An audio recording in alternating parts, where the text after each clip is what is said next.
Imagine you hearing that song at the Rose Bowl in Pasadena next September. We'll make that happen for you starting in less than 2 hours this morning on KROQ, and all day long and all week long. Oasis tickets. Their first show is happening here in Los Angeles. We will get you in. So on Friday after the show, I got involved in a very strange, high-stakes, dangerous, very dangerous. Involved is a strong word. Well, inadvertently involved. You weren't involved.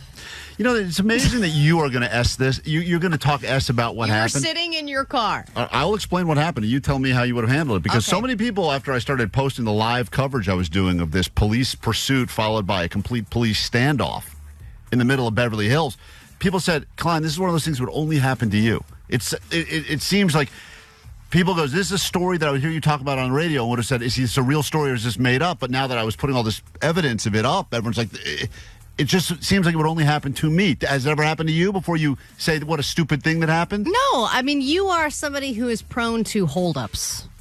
You're always being held up for some reason. Right, yes. And so much so that when I was late to go see my wife on Friday because of this, she goes, there's always a story. And I go, yeah.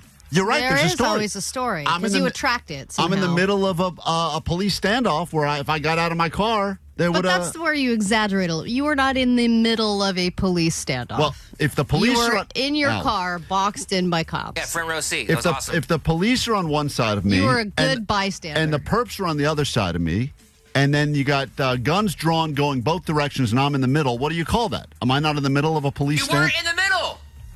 No, you were behind the police. You had a front row seat. Guys, there was police on both sides, but front and back. You're a glorified bystander. The only people between the police were the perps and me. That's it. And you were too scared to get out of your car and get a better angle. They wouldn't let me get out of them. I got reprimanded to get out of my car, and, well, I'll explain what happened. Were the cops there when you arrived at your car? No. So I am driving down like a stupid idiot. I text my wife. I was going to meet her. She had a doctor's appointment. I said, I'll meet you because it was not far from the radio station.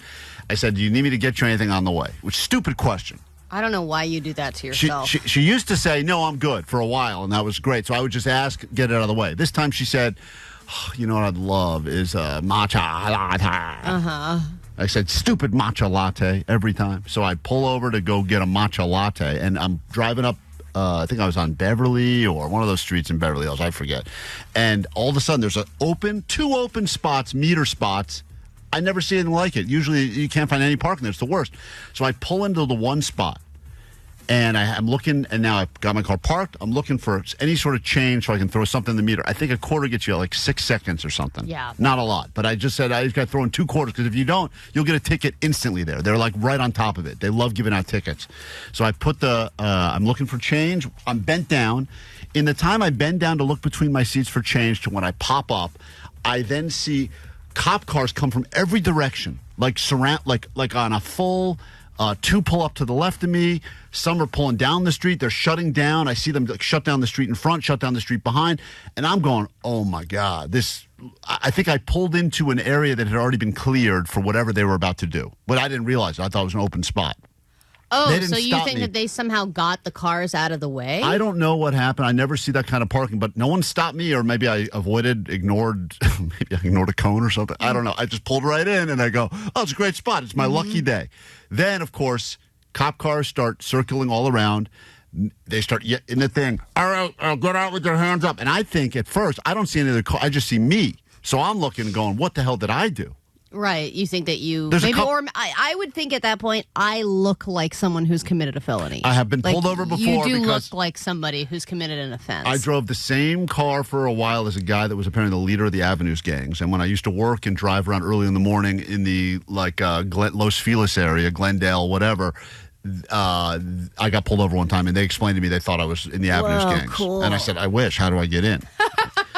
So they start doing this, and then I open up my car door to get out, put my hands up, because I thought at the very least this will be a good story. Oh my God, that would have been so funny. You should have done the thing where you get out for the front window, and then you fall down and your pants come off. That would have been so great. You should have done it for the show. And as I start to get out of the car, the guy yells at me very loudly, by the way, get back in the car! Get back in the car! Like that. So I get back in my car. And then I see 2 cars up. There is a car that has cops' guns drawn, going up on both sides of me now. Shotguns out, pistols out. No BS, Allie. They had shotguns? There's video. Johnny, post some of the footage. I gave Johnny exclusive footage. They're going up and they're circling surrounding this car now. Black car. So why does that matter? I'm just letting you know, Beverly Hills racist. Oh, okay. Got it. They are circling this car. All I can see is the black car. I don't know what's going on inside of it. I don't see how many people there are. Was it a nice car? I couldn't see anything other than the fact because you were just a bystander. Yeah, I was. At this point, I was in my car and I decided to do some live coverage, play-by-play of what's happening. But the cops, I mean, it was a serious, like, this was something that was not like a traffic stop that turned into 3 cops, 4 cops. This was something that clearly they had a plan in place because cops came from every direction at the same time. So you think somebody was stealing something, or do you know what happened now? So first of all, they won't let me out of my car. I'm boxed in. They got cop cars next to me. The whole matcha's street getting cold. The whole street is blocked off. I can't even get out and get the matcha. Yeah. I pre-ordered the stupid matcha. I know, it's probably sitting there getting all disgusting. So I try to get out a few times. They say, get back in your car. You have to sit in your car. And so I'm sitting in my car. Meanwhile, I see my blinking meter is red blinking. And now all of a sudden on the scene is a meter maid walking up and down. Still doing the stuff? Yeah, putting tickets on cars in the middle of a police standoff. And I'm going. They're like, but you can go ahead, do your job. And I'm tapping on my window, waving at her, going, I'm here. Like, I'm pointing. I can't get out and put a quarter in there. I'm holding up the quarter to show She's her. holding up the ticket like, there it is. Yeah, and I'm like, come on, I'm right here. I go, what? They will do anything to give you the tickets. They don't stop the tickets. So anyway, long and short of it is, they keep me there for about an hour. When we leave the car. They get these. What's great is that you missed your wife's doctor's appointment. That would have been boring. Yeah, it would have been. But I actually somehow made it for the tail end of it, which is the worst part. Jesus. I didn't even get to see the disrobing part. It's the whole reason I was going to go. Watch I don't the know. disrobing. I feel like exaggerating with an hour. I bet you were there 10, 20 minutes. No, you can look at clock in my car the whole time. But anyway, they got these guys out. 3 guys get pulled out one at a time, handcuffed, walk backwards, the whole thing. And then I finally asked one of the cops, I'm like, hey, I know you guys are in the middle of something. I don't want to be a dick here, but is there any way I can get out of this parking spot? And then the guy was like, hey, you're the KROQ. He knew the voice, listens to the show or something. So thank you, Beverly Hills Police Force, whatever. And I said, hey, can you tell me what happened here? You know, he's like, I was like, it's cool. I won't talk about it on the radio. He's like, all right. So here's what he said. This was a stolen car from San Bernardino. And apparently the guys were doing a bunch of, I don't know if they were like smash and grabs or break-ins around there. That's kind of what I figure is robbery. And I think they caught one of the guys in their crew, and that guy ratted out those guys and said their next plan is to do the same thing in like Beverly Hills. Cool. So they were like, they were intercepting a job? They were on the lookout for these guys. Wow. And they took them down. And it was, I mean. Is there anything about this story on the news anywhere? No. No, just right here. That's exclusive. Okay, well, I'm glad you're alive. Life or death situation. You had some really peak sitting. So peak sitting this weekend. Just saying, sat in my car. I mean, there you go. That's it. Had to listen to KROQ for an hour. It's not easy, guys. Quick break. Back in a second. More show next. Klein, Alley, show! Mornings on KROQ. 106.7 KROQ. It's Monday morning. There's the bad news. Final day of September. There's some more news. Take it or leave it. We are entering the tail end of ASO, the greatest 3-month span of the year, August, September, October. We're getting into the O part of it, so get ready for that. And speaking of O part of it, Oasis tickets coming up at 9 o'clock this morning. Again at noon, 3 and 6. You'll win them all day for the shows just announced happening at the Rose Bowl in Pasadena. But first, Allie would like to admit that she was wrong, and it takes a big woman. Thank you. It takes a big woman with an even bigger laptop to admit that they were wrong about something. And we found some audio of a claim you made on these airwaves. I'm not admitting I'm wrong, by the way. I don't know where you expect me to do that. There were other extraneous circumstances that came into play after the fact. You, back in July, whenever Prime Day was, I finally got myself a computer because mine crapped out after like a decade.